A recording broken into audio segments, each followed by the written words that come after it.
어떤 사람이 성공하고 잘 될 때 그 사람 주변에 있는 사람들은 대략 두 가지 정도 반응을 보인다고 합니다. 어떤 사람은 성공하고 잘 되는 그 사람을 부러워하고 나도 좀 그렇게 됐으면 좋겠다, 동경하는 마음을 품습니다.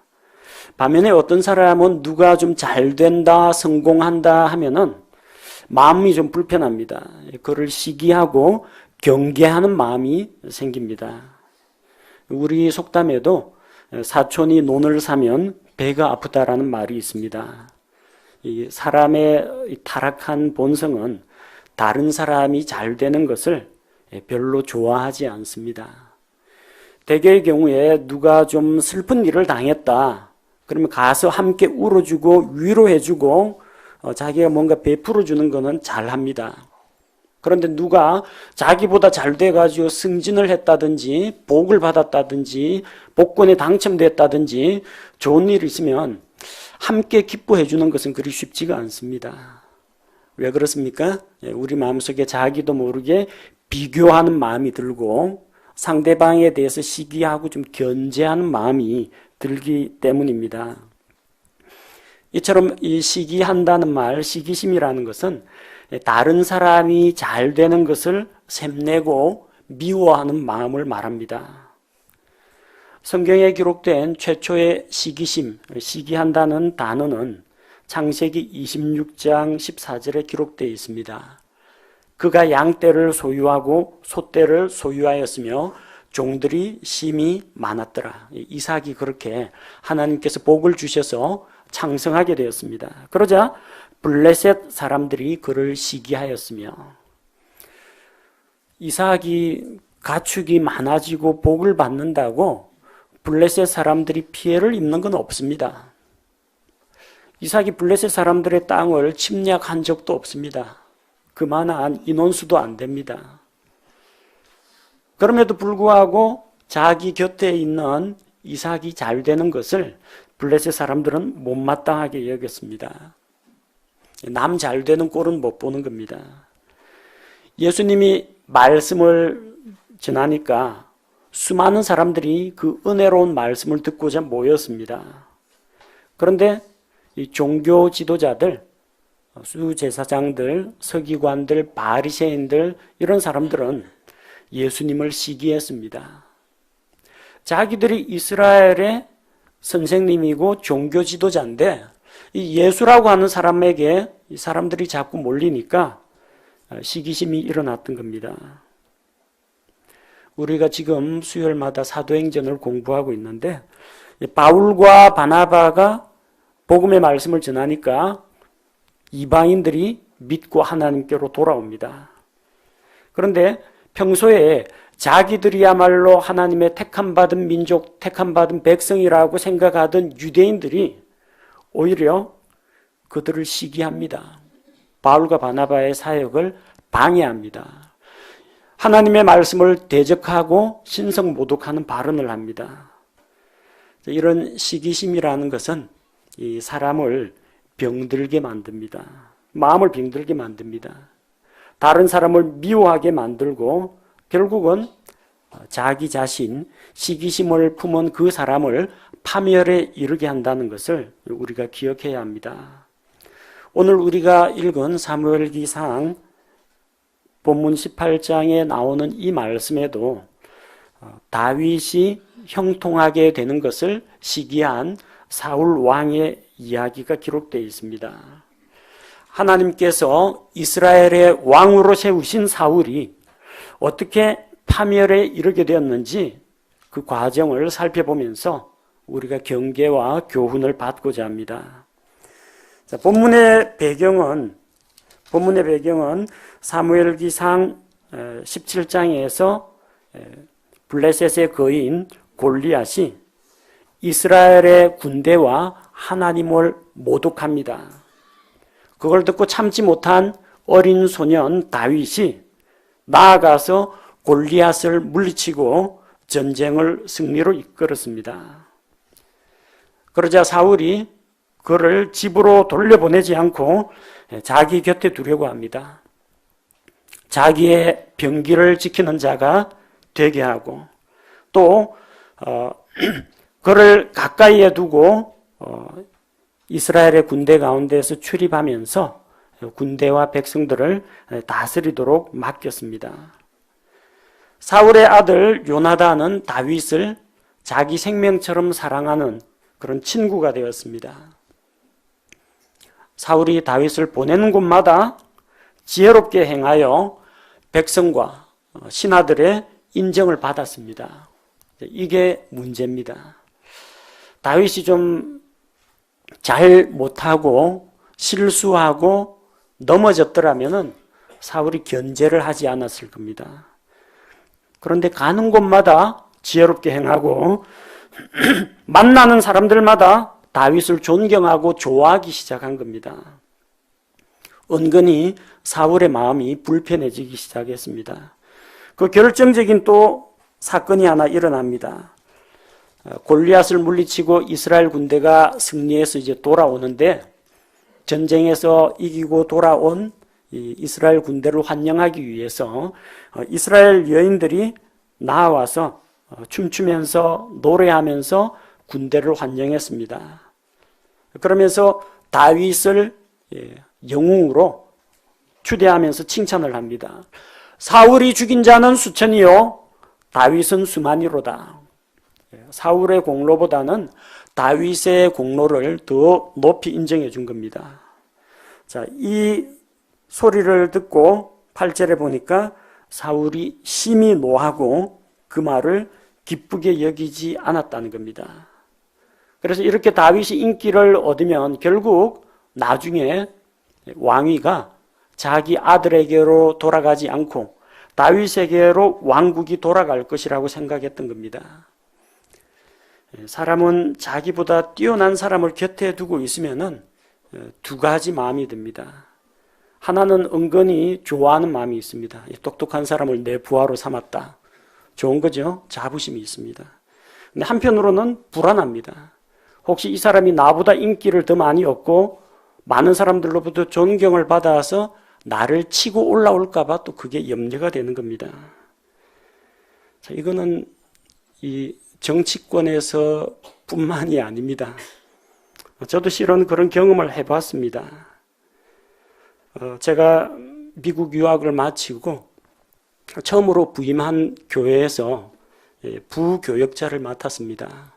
여러분도 아시겠지만 이 붙자 붙은 사람은 말과 행동을 조심을 해야 됩니다. 너무 튀어도 안 됩니다. 너무 잘해도 안 됩니다. 업무는 잘 처리하되 두각을 드러내면 안 됩니다. 주목받으면 눈총 받습니다. 원래는 한 달에 설교를 반반씩 나누어서 하자고 제안을 받았습니다. 그래서 그 제안에 이제 응해가지고 그 교회로 갔는데 막상 가보고 나니까 한 달에 한 번씩만 설교를 하고 성도들 앞에 나서지를 못하도록 하더라고요. 그래서 한 달에 한 번 설교를 준비하니까 얼마나 성경을 열심히 연구해야 되겠습니까? 한 달에 한 번밖에 말씀 전할 기회가 없으니까 열심히 이제 설교 준비를 해서 온몸 한번 설교하면 이제 온몸에 땀이 줄 흐릅니다. 나와가지고 성도들 나가기 전에 그 일일이 손잡고 이제 악수하고 이러면은 성도들이 제게 감사의 인사를 합니다. 은혜 받았습니다. 이런 분도 있고, 목사님 설교 들으려고 한 달 동안 기다렸습니다. 옆에 계신 목사님의 안색이 별로 안 좋으시더라고요. 성도들은 그거 별 생각 없이 하는 말인데, 저는 그거 들으면서도 약간 걱정이 되었습니다. 괜히 이것도 미운 털 박히는 게 아닌가 싶은 그런 마음이 들었는데, 사울의 심정이 아마 그랬을 겁니다. 자기가 왕인데 인기는 지금 다윗이 더 인기를 얻으니까 자기 신하가 왕보다 인기가 더 많아지니까 왕이 시기하고 견제하는 것이 당연한 겁니다. 우리나라 정치판을 봐도 마찬가지입니다. 유명한 정치인들은 자기 밑에 뛰어난 인재를 두지 않으려고 합니다. 언제 자기를 능가하는 사람이 될지 모르기 때문입니다. 그래서 너무 뛰어난 사람은 미리부터 싹을 밟아버립니다. 그리고 좀 아부도 잘하고 쉽게 말하면 인간성 좋고 자기가 부려먹기 좋은 사람만 주변에 남겨둡니다. 그럼 어떻게 됩니까? 밑에서 올바른 목소리 내고 직언하는 사람이 없습니다. 그런 사람 다 잘려나갑니다. 적절한 선에서 능력을 적당히 발휘하면서 윗사람 비맞추는 사람만 겨우 살아남는 게 정치 세계의 생태입니다. 근데 실은 사울이 그렇게 다윗에 대해서 신경을 쓸 필요는 없습니다. 왜냐하면 다윗은 사울에 대해서 반역을 하겠다는 생각은 한 번도 품은 적이 없습니다. 하나님께서 자기에게 기름을 부어서 사울 대신 왕으로 세우셨지만 다윗은 자기 손으로 사울을 해치려고 하지 않았습니다. 사울이 자기를 죽이려고 하더라도 다윗은 도망만 다녔습니다. 원하기만 한다면 골리앗을 물리친 그 용감한 정신으로 사울과 맞붙을 수도 있습니다.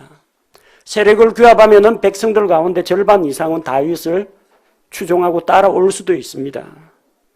심지어 다윗을 죽이려고 추격하는 사울, 그 사울이 다윗의 손에 들어왔을 때에도 두 번이나 목숨을 살려주고 사울을 살려서 보냈습니다. 다윗은 반역의 의사가 없었습니다. 자기 윗사람을 치고 올라가겠다는 생각도 한 적이 없습니다. 그냥 내버려 두면 됩니다. 다윗처럼 똑똑한 사람, 똑똑한 부하 하나 뒀다. 그거 사울의 자랑거리 아닙니까? 믿을 만한 사람, 일을 시키면 믿고 맡길 수 있다. 그런 똑똑한 다윗을 둔 것은 사울의 자랑거리입니다. 사울이 복받은 겁니다. 하나님께서 다윗을 형통하게 했습니다. 그래서 다윗이 부자가 되었습니까? 다윗이 세도가가 되었습니까? 그 하나님께서 다윗을 형통하게 한 게 무엇입니까? 사울 왕국의 일입니다. 사울의 군대입니다. 사울의 왕국이 부강해졌고 사울의 군대가 강해졌습니다. 결국 다윗은 사울에게 이득을 끼쳤으면 이득을 끼쳤지 방해나 걸림돌이 된 적은 한 번도 없었습니다. 그러나 시기심에 사로잡히면 눈이 뒤집히면 똑바로 세상을 보지 못합니다. 사람을 올바른 시야로 보지 못합니다. 언젠가는 자기를 치고 올라올 사람으로 경계하게 됩니다. 9절 말씀 보십시오. 그날 이후로, 그날이 뭡니까? 이스라엘의 여인들이 사울에게는 수천을 돌리고 다윗에게는 수만을 돌리면서 사울보다는 다윗을 더 높이 평가하는 그 노래, 그거 들은 날 이후로 사울이 다윗을 주목하였더라. 주목하는 건 좋은 겁니다. 어떤 태도로 주목하느냐에 따랐어요. 여러분이 설교 시간에 목회자를 주목하고 설교 말씀에 귀를 기울이는 거 좋은 일입니다. 주목 안 하고 딴짓하고 자거나 그런 게 문제지, 목사 말에 목사가 선포한 하나님의 말씀에 귀를 기울이는 건 좋은 겁니다. 그런데 이제 두 가지 태도가 있을 수 있다는 거죠. 오늘 이 말씀을 하나도 놓치지 않고 내가 듣고 배우고 나에게 하시는 하나님의 말씀을 발견하겠다. 그런 각오로 들으시면은, 주목하면은 잘 하시는 겁니다. 근데 우리 목사님 왜 그렇게 목소리에 매가리가 없냐? 왜 넥타이는 항상 파란색이냐? 그리고 아까 뭐 발음 잘못해가지고 한 번 더듬었다. 이런 거 헤아리고 있으면요. 주목은 주목하는데 하나도 은혜가 안 됩니다. 뭐 저야 뭐 실수하고 넘어가고 허허하고 하면 그만이지만 그 사람은 그 시간에 말씀을 들어야 되는데 엉뚱한 생각하다가 정말 중요한 핵심 요지는 다 놓쳐버리는 겁니다.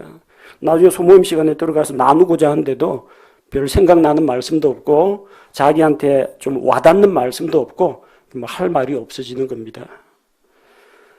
사울이 다윗을 주목한 것은 다윗을 열심히 보고 관찰해서 배워야 되겠다 이런 태도가 아닙니다. 관찰하고 배우는 게 아니라 다윗을 경계하고 혹시 그에게 불순한 행동이나 말이 나오지 않는가 감시하는 겁니다. 그에게서 실수나 흠을 찾으려고 한 겁니다. 혹시라도 반역의 조짐이 보이지가 않는가, 그래서 주목을 한 겁니다. 예수님을 따라다니는 수많은 사람들이 예수님의 말씀을 듣고자 주목했습니다. 그런데 예수님 가는 곳마다 따라다닌 바리새인들이 있습니다. 그리고 항상 예수님 옆에서 엿보고 지켜보았습니다. 마가복음 3장 2절에 보면 그들이 바리새인들이 그분을 고소하기 위해 예수님을 고소하기 위해 그분께서 안식일에 그를 고치려 하시는지 보려고 그분을 지켜보거늘. 이 사람들은 예수님이 과연 이 병자를 고치는 능력이 있는 하나님의 아들 메시아인지 그건 관심 없습니다. 어디 안식일 위반 한 번이라도 하기만 해봐라 하면서 예수님을 고소하고 트집 잡을 거리를 발견하기 위해서 지켜본 겁니다. 항상 엿보고 있었어요. 감시하고 있었습니다. 그만큼 사울의 신경이 곤두서 있었다는 겁니다. 자, 그렇게 시기심에 사로잡히자 그는 하나님의 영은 사울을 떠나고 악한 영이 사울에게 임합니다. 여러분이 만약 누군가를 미워하면요, 그 미움을 받는 사람도 괴롭습니다. 근데 제일 괴로운 사람이 누군지 압니까? 미워하는 당사자가 제일 손해보는 사람입니다. 왜? 그 미워하는 동안에는 그의 마음속엔 평안이 없습니다. 하나님의 사랑이 없습니다. 그 사람을 미워하는 그 순간 그는 시기와 질투의 영에 사로잡힙니다. 분노의 영에 사로잡힙니다. 하나님께서 주신 성령님으로 충만한 상태가 아니라는 겁니다.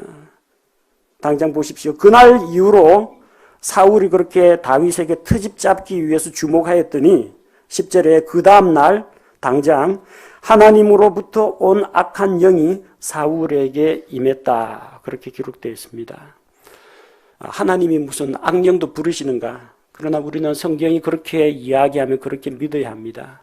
하나님은 사악한 분은 아니십니다. 그건 인정해야 합니다. 하나님은 거룩하시고 절대 선이신 분입니다.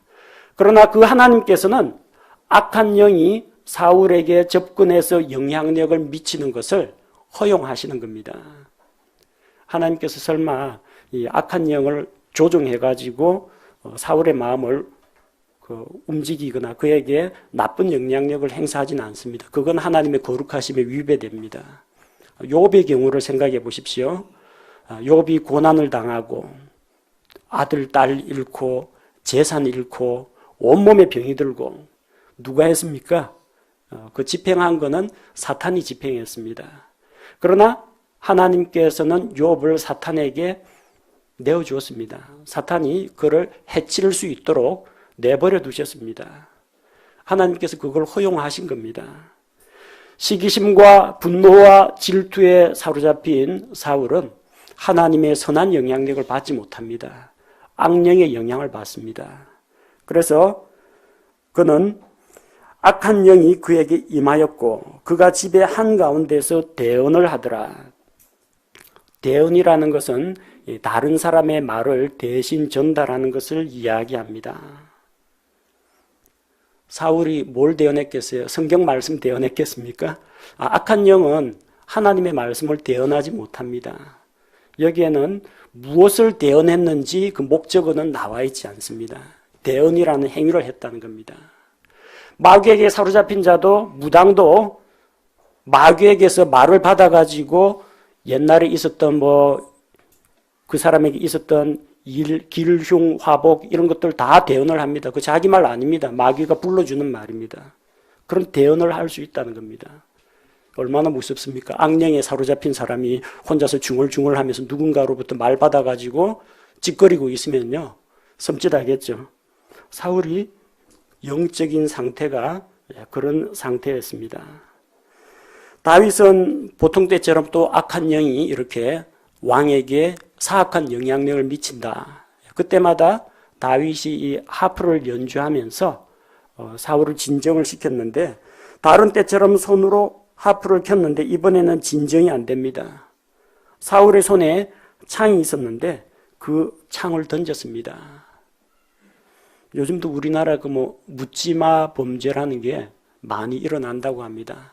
홧김에 승용차 몰고 가게로 돌진하는 사람도 있고 자기하고 아무런 원한 관계가 없는데도 그냥 날씨가 너무 좋아서 날씨가 너무 좋지 않아서 어쨌든 별의별 핑계 다 대면서 사람을 찔러 죽이는 그런 사람들이 있습니다. 다윗이 잘못한 게 뭐가 있습니까? 사울이 다윗을 공격해야 할 만한 어떤 명분이 없습니다. 그런데 악한 영에게 사로잡혀 있던 사울이 자기를 제어하지 못하고 창으로 다윗을 쳐서 벽에다가 박아버리겠다고 창을 던졌는데 다윗은 그 앞에서 2번이나 피했습니다. 정말로 하나님의 영을 받아서 하나님의 말씀을 대언하는 자라면 그렇게 사람을 죽이려고 하지 않습니다. 그것도 정말 자기가 가까이 하는 신하 다윗, 또 하나님께서 함께 하시는 다윗을 죽이려고 하지는 않았을 겁니다. 사울은 이렇게 시기심, 질투심에 사로잡히니까 그게 분노와 공격적인 삶의 모습으로 표출이 되었습니다. 12절에 보니까 주께서 사울을 떠나 다윗과 함께 계심으로 사울이 그를 두려워했다고 했습니다. 주의 영께서는 사울에게서 떠났습니다. 악한 영이 임하여 사울을 괴롭혔습니다. 사울은 주께서는 자기를 떠나신 것과 주께서 다윗과 함께 하시는 것을 알아보았습니다. 하나님께서 다윗과 함께 한다는 것을 사울도 인정하고 알아보았다는 겁니다. 여러분 가운데 누가 성령님으로 충만한지, 누가 마귀짓을 하는지 그 사람의 말과 행동과 삶의 열매를 보면 누구나 다 알 수가 있습니다. 자, 그래서 하나님께서 다윗과 함께 하시는 것을 보고 사울이 그를 두려워했습니다.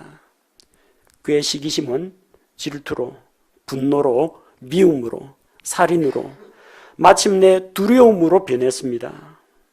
사울이 다윗을 두려워할 필요가 뭐 있습니까? 자기 권세하에 있는 자기 부하인데 왕이 자기 부하 장군을 두려워할 필요가 없습니다.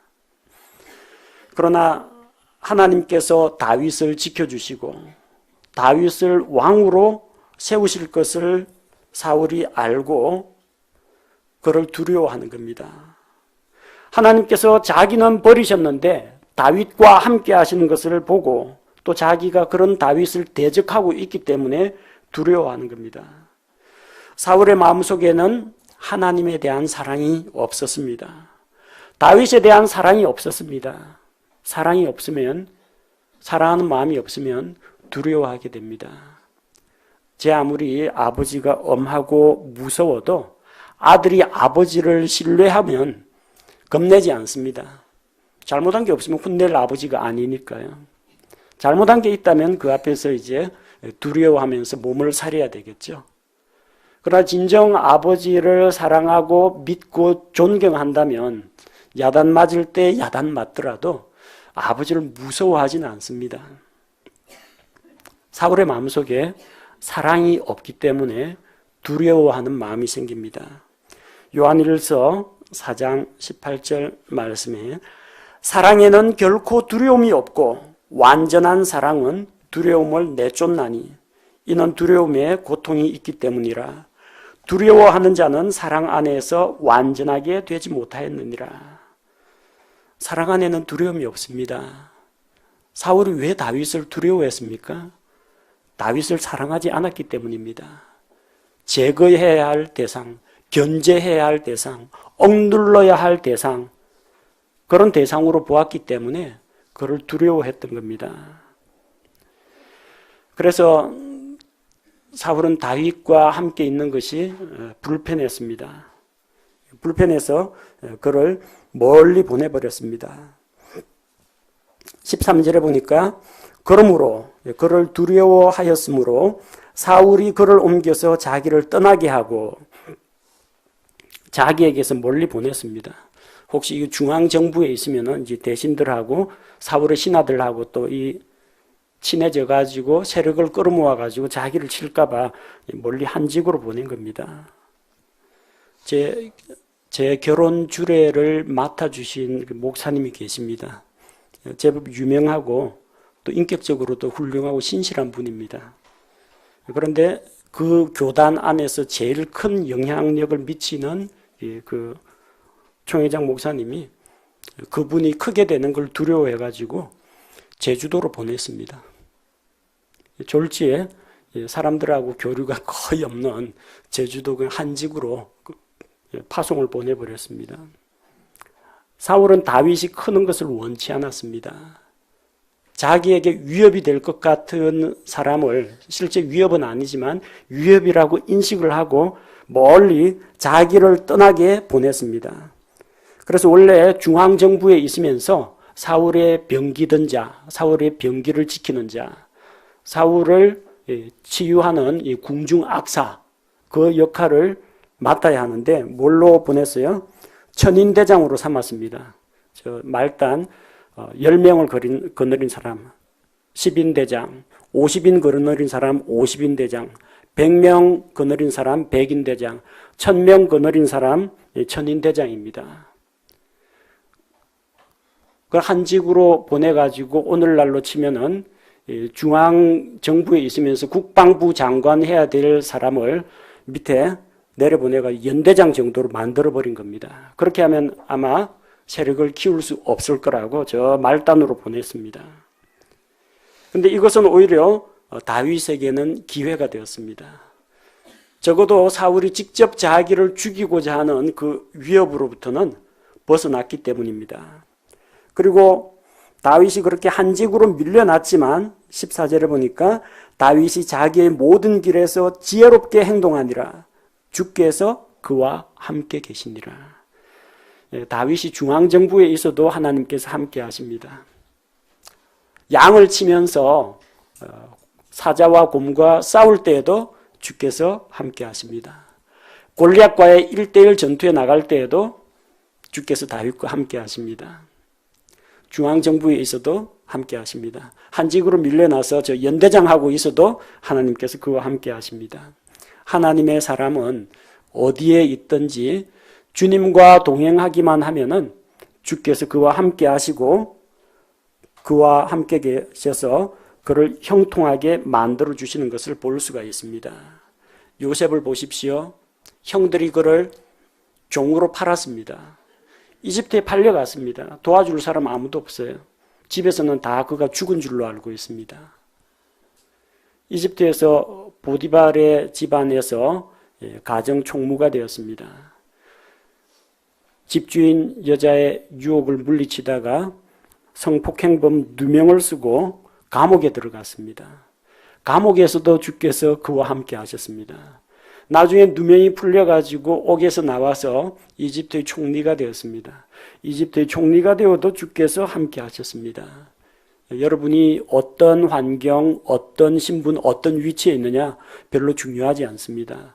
여러분이 어디로 가든지 주님과 동행하면 주께서 함께 하시고 주께서 함께 하시는 사람은 형통하게 된다는 겁니다. 15절에 보니까 그러므로 그가 매우 지혜롭게 행동하는 것을 사울이 보고 그를 두려워하였으나 다윗이 지혜롭게 행하고 일 처리를 잘하면 사울에게 아주 큰 도움이 됩니다. 그러나 사울은 그를 두려워했습니다.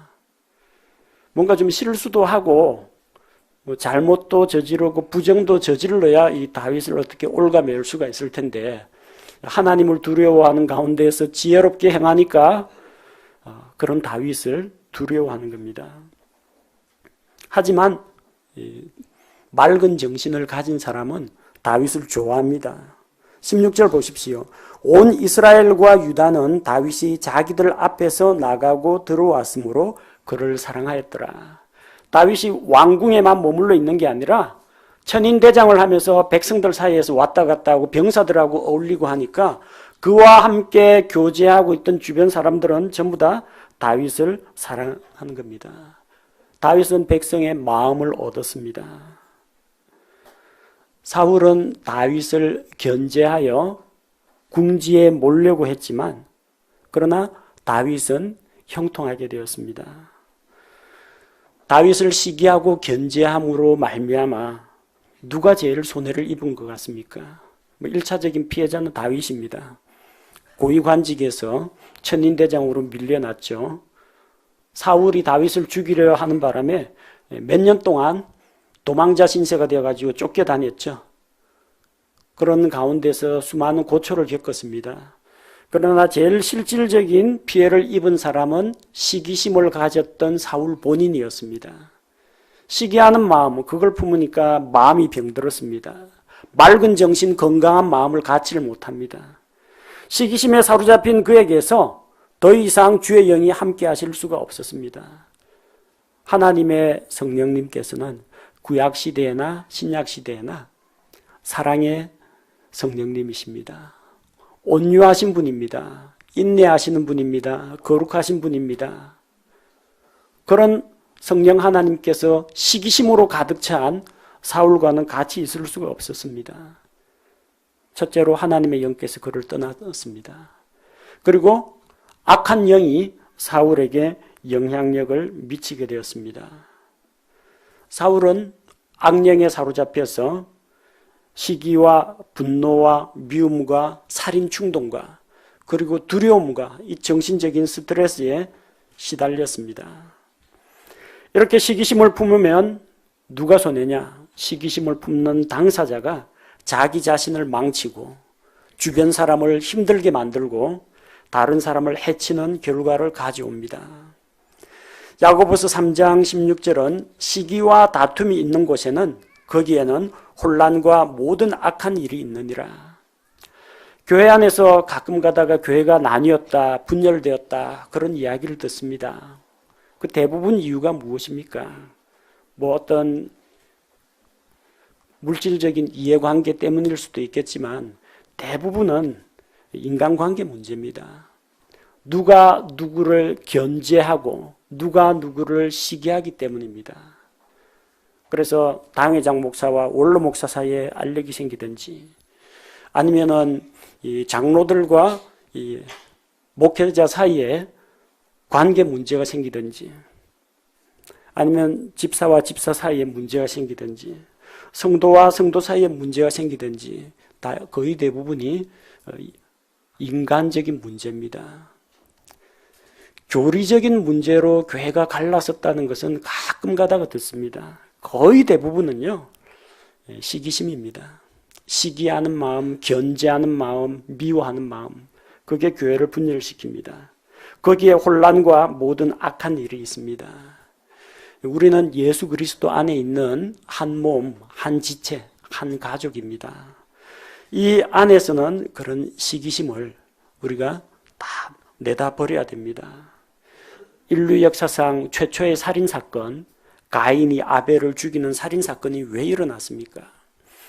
하나님께서 내가 드리는 헌물은 안 받으시고 아벨이 드리는 헌물은 받으시니까 이 자기 스스로 비교하는 마음, 시기하는 마음 때문에 결국 자기 동생을 죽였습니다. 사울의 뒤를 이어서 자연스럽게 다윗에게로 왕권이 넘어갈 것입니다. 하나님께서 다윗에게 기름 부어 왕으로 삼고자 하셨습니다. 그럼 순리대로 흘러가게 내버려 두면 됩니다.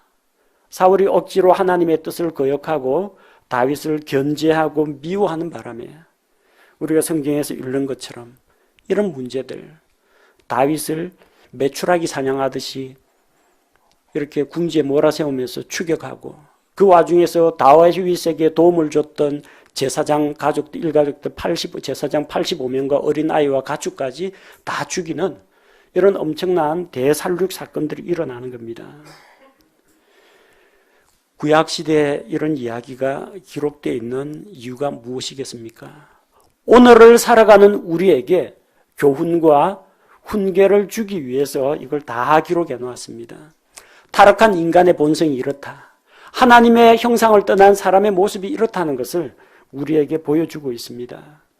우리 역시 마귀에게 속한 자여 죄의 종이었을 때는 이 시기심, 질투심의 노예가 될 수밖에 없었습니다. 그러나 이제 우리는 벗어났습니다. 베드로전서 1장 23절에 우리는 썩지 않는 하나님의 말씀으로 다시 태어난 갓난아기라고 했습니다. 그래서 이 말씀 가운데 다시 태어난 이 영적인 갓난아기는 어떻게 해야 되느냐? 베드로전서 2장 첫째 절에서 이야기합니다. 그러므로 모든 악의와 모든 교활함과 위선과 시기와 모든 비방하는 말을 버리고 버려야 됩니다. 시기심을 버려야 자기 자신이 영적으로 건강해집니다. 시기심을 버려야 다른 형제 자매와의 관계가 좋아집니다. 시기심을 버려야 교회가 분열되지 않고 하나로 화합할 수가 있습니다. 어떻게 하면 우리가 시기심을 버릴 수 있겠습니까? 첫 번째는 다른 사람이 잘 되는 것을 축하하고 기뻐해 줘야 됩니다. 로마서 12장 15절에 기뻐하는 자들과 함께 기뻐하고 슬피 우는 자들과 함께 슬피 울라. 슬피 우는 자들과 함께 슬피 우는 것은 대부분 다 잘합니다. 근데 정작 우리에게 중요한 것은 기뻐할 일이 있으면 같이 축하해주고 같이 기뻐해주는 것. 이런 마음가짐이 필요합니다. 다윗이 지혜롭게 행하여 일처리를 잘한다. 같이 기뻐하고 사울이 같이 축하해줘야 됩니다. 자기한테도 도움이 되고 왕국에 도움이 되는 일이니까. 그걸 못마땅하게 생각하고 두려워하고 트집 잡으려고 하면은 마음의 평안이 깨집니다. 두 번째는 다른 사람에 대해서 우월감을 가지면 안 됩니다. 다른 사람이 자기보다 더 뛰어나다는 걸 인정할 줄 알아야 됩니다. 빌립보서 2장 3절 각각 자기보다 남을 낮게 여겨야 됩니다. 당신이 나보다 더 낫습니다. 이렇게 얘기해야 됩니다. 당신이 나보다 더 낫습니다. 낮게 여기지 마시고요. 낮게 여기셔야 합니다. 상대방보다 나는 그대보다 거룩해라는 그런 생각을 갖거나 니보다는 내가 더 많이 안다 하거나 이런 우월감을 가지면요. 이 시기심에서 벗어나질 못합니다. 남이 입 바른 말 하는 거, 똑똑하게 척척 일 처리하는 거, 눈꼴 시리게 안 이꼽게 보입니다. 그래서 하나님의 시야로 자기 자신을 볼 줄 알아야 됩니다. 베드로전서 5장 6절 그러므로 하나님의 강한 손 밑에서 스스로 겸손하라. 그리하면 정하신 때에 그분께서 너희를 높이시리라. 스스로 낮추고 하나님 앞에서 겸손할 때 하나님께서 높여주십니다. 사울이 낮아져서 겸손하게 아버지의 말씀에 순종하고 사무엘의 말에 순종하고 백성들 앞에서 자기를 스스로 낮출 때 이스라엘의 왕으로 세우셨습니다. 그러나 그가 교만한 마음을 품고 다른 사람의 형통과 번영을 시기하고 질투할 때 마침내 그는 파멸에 이르게 된 것입니다. 사울의 이 삶의 모습은 오늘을 살아가는 우리에게 적지 않은 경고의 말씀을 주고 있습니다. 만약 우리 마음속에 뭔가 다른 형제자매와의 관계에 마음이 불편한 게 있다거나 혹은 맺힌 게 있으면 오늘 해 떨어지기 전에 다 해결하시기 바랍니다. 그리스도의 사랑 안에서 다 해결하시기 바랍니다. 사랑 가운데 하나가 되고 한 마음을 품고 서로가 서로를 인정하고 존중하는 우리 모든 교회 성도들이 되길 원합니다.